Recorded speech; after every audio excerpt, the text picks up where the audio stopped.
After weeks of clashes and weeks of negotiations, Congress is finally on the brink of passing President Biden's nearly $2 trillion COVID relief bill. The House is meeting right now, and we know lawmakers are expected to vote and pass the legislation sometime soon before heading to the president's desk. Zero Republicans support the bill. Zero.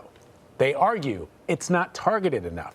However, Democrats say a new round of stimulus checks, unemployment benefits, a child tax credit increase, and money for vaccine distribution will help millions of Americans struggling to survive the pandemic. Nikole Killion is following the latest on Capitol Hill. I'm so excited, I just can't hide it. The $1.9 trillion COVID relief measure has broad support from Democrats, but no Republicans. Let's help families who are struggling with a targeted relief bill, not just sending everybody a check all across America. Regardless of the political battles, single mom Sarah Mealy says it's a check that will provide much-needed relief. Things are tight right now, and yeah, it's been very difficult. Sarah and others making under $75,000 a year will receive $1,400. Couples who make under $150,000 will get $2,800. It phases out for people who make slightly more. It's going to help us with my bills. It's going to help me pay down my credit card debt. It's going to help me pay for my car insurance and my renter's insurance. And just, afford rent, too. The bill also extends unemployment benefits at $300 a week, provides aid to reopen schools, increase vaccine distribution, and support state and local government. And it includes a tax credit for parents of up to $3,600 per child. Every $50 that comes in, every $20 makes a big difference. And I know a lot of people are also feeling that way. So Nikole Killion is with us now from Capitol Hill, while CBSN political reporter Caitlin Huey-Burns is joining us now from Washington and the bureau there. Nikole, I'm going to start with you. So what's the timeline looking like for this COVID relief bill? Well, expect things to move pretty quickly here on Capitol Hill. We expect the House will debate this measure for a couple of hours, and then they will hold that final vote, which we do expect to pass on party lines, as this legislation has throughout the whole process. After that, of course, it will head to President Biden's desk. We know that he will deliver a primetime address Thursday to address and highlight the bill. And as far as implementation, the White House says that those stimulus checks that everybody is looking for will likely go out this month. Obviously, if you have direct deposit information on file with the IRS, you'll likely get those payments much faster. If you don't, those will be the people who might get it in paper form as a check or via a debit card. But, really the big ticket item in here, besides those stimulus payments and the extension of unemployment benefits, are those child tax credits. And the White House gave an example, for instance, of a family of 4 with a child that's 5 and another child that's 8, that a family like that could see upwards of $8,200 by the time you factor in the stimulus payments, the child tax credit. So certainly many families stand to gain thousands of dollars potentially from this after really going through a tough time. We've talked to a number of people who are really counting on these payments and waiting on these payments. So to many folks out there, especially low-income Americans, people who may have lost their jobs, it is welcome relief. And as we mentioned, 0 Republicans are voting for this bill. And Majority Leader Chuck Schumer weighed in on this during an interview last night. He was asked if Democrats could have done more to gain some moderate GOP support. Here's what he had to say. We made a big mistake in 2009 and 10. Susan Collins was part of that mistake. We cut back on the stimulus dramatically, and we stayed in recession for 5 years. What was offered by the Republicans was so far away from what's needed, so far away from what Biden proposed, that he thought that they were not being serious and wanting to really negotiate. So, Caitlin, why were Republicans so willing to work with so willing to successfully negotiate COVID relief deals last year, but this time around, not so willing, given, though, that the polling out there suggests that a vast majority of Americans want to see this relief and really, really need those relief checks.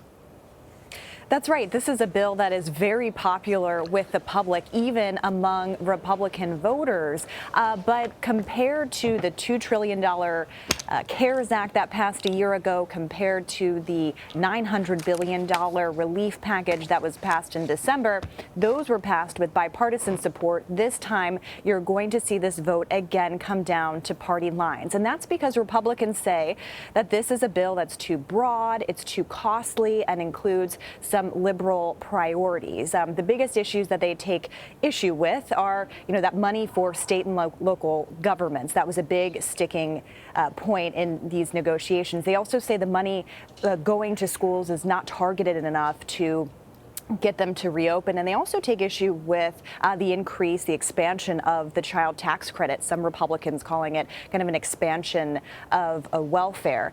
They are also, moving forward, likely to use the idea that this was a partisan vote, and this was done, in their words, in a partisan context because it was done through reconciliation, that process that means that they don't need 60 votes in the Senate, so they don't necessarily need bipartisan support. You're likely going to hear Republicans kind of use that to go after Biden, who, of course, over the course of his campaign, wanted to say that he would work across the aisle. When he came into office, said that he wanted to go the bipartisan route. Of course, this is now coming down to party lines, so you can expect Republicans to start to kind of use that in their messaging with this COVID bill. But there is going to be a challenge to that messaging, given how broadly popular this bill is with the public and how, as Nikole mentioned in her piece, how people are really needing this money right now. So Majority Leader Schumer, not the only one going after Republicans. Ohio Democratic Congressman Tim Ryan slammed his GOP colleagues for opposing a bill that would expand protections for unions and organized labor. He was pretty emotional on the House floor. I want to play some of that sound. Heaven forbid we pass something that's going to help the damn workers in the United States of America. Heaven forbid we tilt the balance that has been going in the wrong direction for 50 years. We talk about pensions, you complain. We talk about the minimum wage increase, you complain. We talk about giving them the right to organize, you complain. But if we were passing a tax cut here, you'd be all getting in line to vote yes for it. Now stop talking about Dr. Seuss and start working with us on behalf of the American workers. Nikole, what is this all about? We've been paying attention to this relief bill. What's he all fired up about?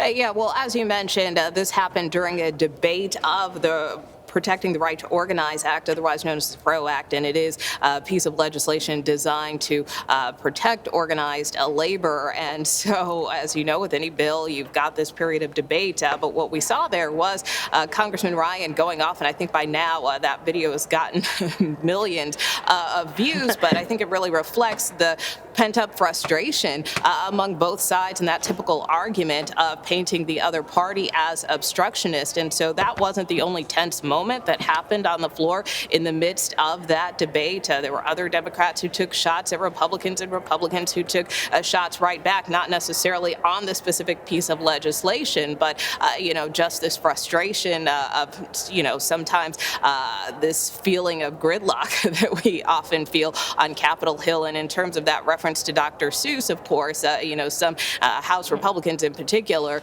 have taken up this cause, accusing this cancel culture as a result of the Dr. Seuss books. We reported last week that some of those books would stop being publicized or printed because of racist imagery in the past. And so Republicans have kind of taken that up as their cause du jour as an example of cancel culture. So again, Congressman Ryan saying, look, we need to focus on more important issues like protecting workers. Get on board. Let's switch gears a little, Caitlin. Let me ask you about the latest on immigration and the increase in the number of migrant children at the southern border. How is the Biden administration handling it? That's right. CBS News had reported that there were 3,200 children in Border Patrol custody. That's the highest, according to a former DHS official, in the agency's history. And this appears to be a consequence of the administration's change in immigration compared to the previous administration. And it does pose challenges for the Biden administration in terms of their immigration policy, because you have seen this surge at the border of unaccompanied children, and they are being kept in facilities for over the 72-hour period, because usually they're transferred to a shelter where they're provided with more humane resources, and those have been backed up. So you're seeing kind of this backlog, and it does pose challenges for the Biden administration, because on one hand they are saying they're trying to kind of stop this flood at the border by saying, look, this is not the right time to come. We're not prepared for this yet. Please don't come at this point. But on the other hand, they are saying that they are having a more humane immigration policy, and they are not turning away people at the border. So those two kinds of things are coming into conflict, and you're seeing this become something of a big challenge for this administration. And you're going to see Republicans seize on this as well. In fact, Kevin McCarthy, the House Minority Leader, is leading a group of Republican lawmakers down to the border on Monday. All right. Nikole, Caitlin, thank you both very much. Appreciate it. Thank you.